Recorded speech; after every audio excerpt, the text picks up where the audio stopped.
So look, this is what happened. Okay. I filled out the form before. Okay. During season 1 when you had that first guest. Yeah.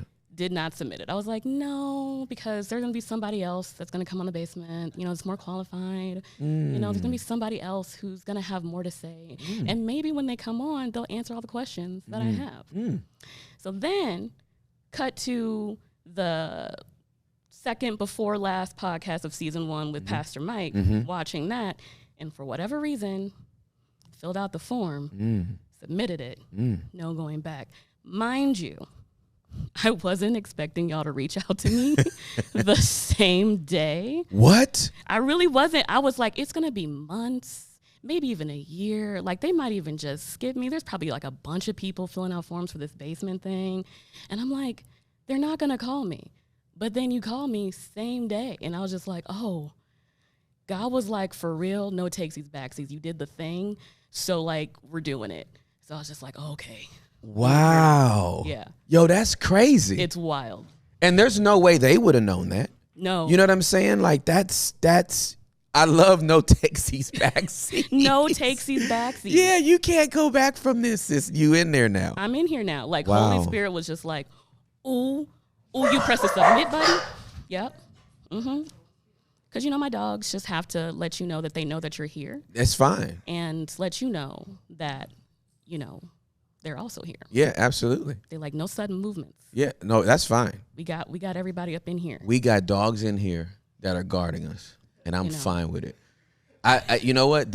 I love, here's who I'm especially entertained by in my mind. I'm entertained by those that are only listening to the podcast. And we're like vibing, and then dogs just start barking. And then if they're pet owners as well, they probably turned around to see if it was their dogs. You know what I'm saying? Or if they're at the gym, they probably think they're being chased by a dog. So that's pretty dope.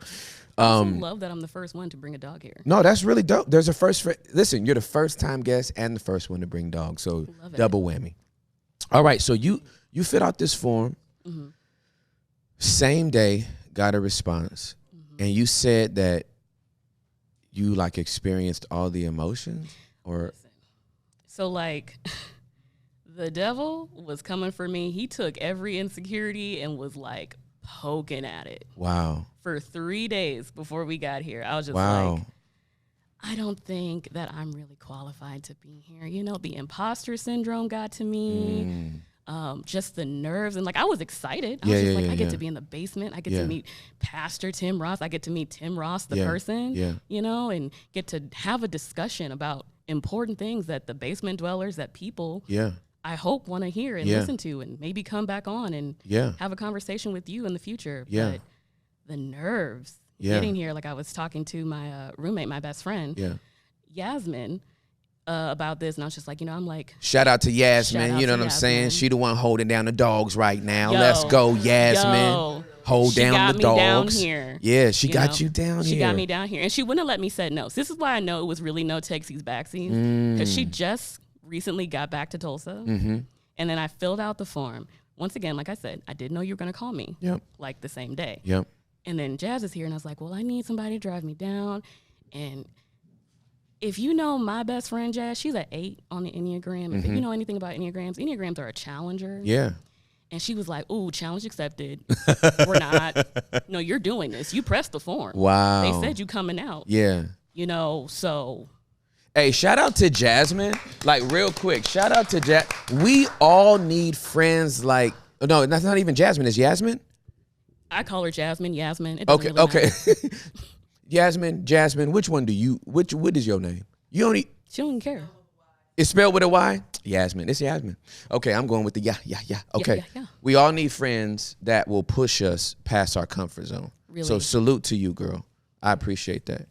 And she's been like an integral part in my life as far as like pushing me to be better and just to, you know, step out of my comfort zone.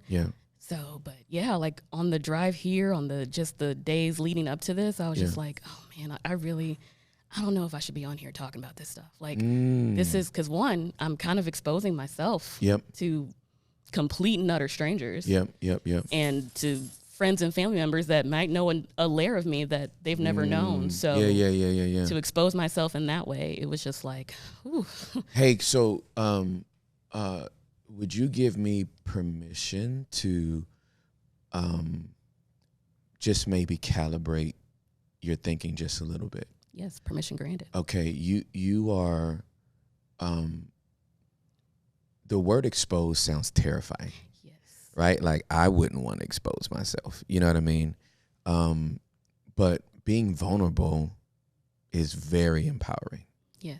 And, down here in the basement, we say that vulnerability is our superpower, you know? And so you giving me, us, and the basement dwellers the gift of your vulnerability is altogether extravagant. Yeah.